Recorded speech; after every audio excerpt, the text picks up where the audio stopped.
ஒரு சின்ன செடி எப்படி பெரிய புயல் காத்துல கூட உடையாம நிக்குது? ஒரு தேங்காயை உடைக்கிறது ஏன் அவ்வளோ கஷ்டமா இருக்கு? இதுக்கெல்லாம் காரணம் தாவரங்களுக்குள்ள ஒளிஞ்சிருக்கிற ஒரு கவசம். அதுதான் ஸ்க்லீரன்கைமா. வாங்க, தாவர உலகத்தோட இந்த சூப்பர் ஹீரோவை பத்தி தான் நாம இன்னைக்கு தெரிஞ்சுக்க போறோம்.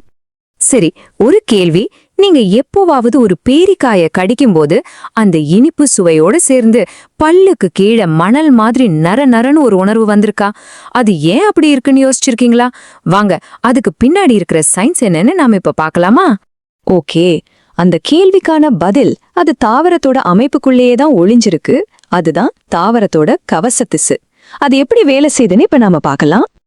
ஆமா, அந்த நரநரப்பான உணர்வா இருக்கட்டும், இல்ல ஒரு செடியோட அந்த அசைக்க முடியாத உறுதியா இருக்கட்டும், இது ரெண்டுக்குமே காரணம் ஒரே ஒரு விஷயம்தான். அது ஒரு ஸ்பெஷலான திசு.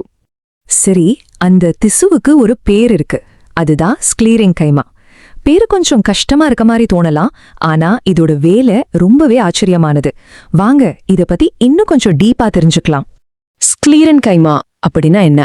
ரொம்ப சிம்பிளா சொல்லணும்னா அதுதான் தாவரத்தோட எலும்புக்கூடு.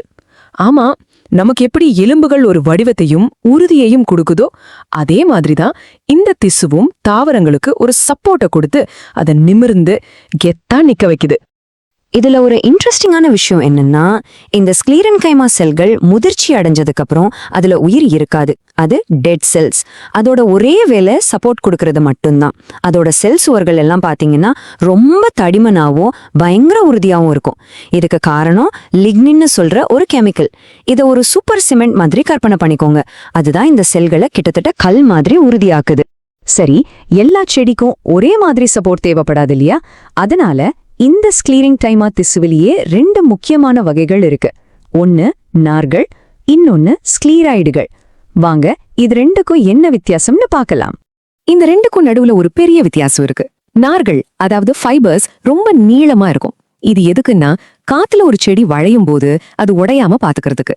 இதுக்கு பேரு இழுவிசை வலிமை. ஆனா ஸ்க்லீரைடுகள் அப்படி இல்ல. அதுங்க சின்ன சின்ன கற்கள் மாதிரி இருக்கும். ஒரு கொட்டையை நாம நசுக்க முயற்சி பண்ணும்போது அது உடையாம பாதுகாக்கிறது தான் இதோட வேலை. இது அமுக்க விசைக்கு எதிரான வலிமை. முதல்ல நார்களை பத்தி பார்க்கலாம். இந்த படத்துல பாருங்க, அந்த அடர் சிவப்பு நிறத்துல கயிறு மாதிரி கட்டுக்கட்டா தெரியுது இல்லையா? அதுதான் ஸ்க்லீரன்கைமா நார்கள். ஒரு பெரிய பாலத்தை தாங்கி பிடிக்கிற இரும்பு கம்பிகள் மாதிரி இது தாவரத்துக்குள்ள இருந்து ஒரு பயங்கரமான சப்போர்ட்டை கொடுக்குது. இந்த நார்களை நீங்க ஒரு செடியோட தண்டு, வேர், இலை, நரம்புகள்னு எல்லா முக்கியமான இடத்துலயும் பார்க்கலாம். இதனாலதான் ஒரு செடி பலமான காத்துல கூட சும்மா வளைஞ்சு கொடுக்குதே தவிர அப்படி டக்குன்னு முறிஞ்சு விழுறதில்ல. ஓகே, இப்போ அடுத்த வகை ஸ்க்லீரேடுகள்.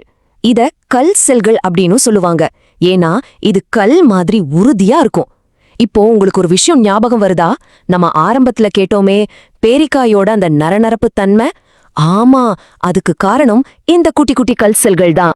இந்த கல் செல்களை நீங்க வேற எங்கெல்லாம் பார்க்கலான்னு நினைக்கிறீங்க? நம்ம தேங்காயோட ஓடு, பாக்கு, பாதாம் பருப்போட ஓடு, இப்படி எல்லா கடினமான ஓடுகளுக்கு பின்னாலேயும் இவங்க தான் இருக்காங்க. அந்த அசைக்க முடியாத உறுதியை கொடுக்கறதே இந்த சின்ன சின்ன கல் செல்கள் தான். சூப்பர்ல? சரி, அப்போ நார்கள், ஸ்க்லீரைடுகள்னு ரெண்டு வகையும் பார்த்துட்டோம். இப்போ இந்த ரெண்டும் சேர்ந்து ஒரு தாவரத்துக்கு என்னென்ன முக்கியமான வேலைகளை செய்யுதுன்னு ஒரு குயிக் சம்மரி பார்த்துடலாம் வாங்க.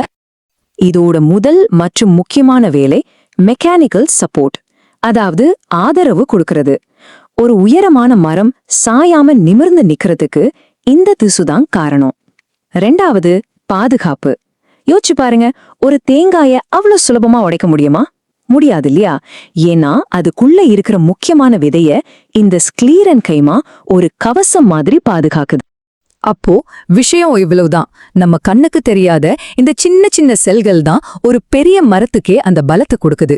சோ ஸ்க்லீரன்கைமா தான் தாவரங்கள் கெத்தா நிமிந்து நிக்கவும் அதோட அடுத்த தலைமுறையான விதைகளை பாதுகாக்கவும் உதவுற ஒரு உண்மையான சூப்பர் ஹீரோன்னு சொல்லலாம். சோ இனிமே நீங்க ஒரு தேங்காயை உடைக்கும் போதோ இல்ல ஒரு பேரிக்காயை சாப்பிடும் போதோ நீங்க உடைக்கிறது வெறும் ஓடு இல்ல, அது ஒரு நுண்ணிய கவசம் அப்படின்னு உங்களுக்கு ஞாபகம் வருமா? அடுத்த தடவை செக் பண்ணி பாருங்க.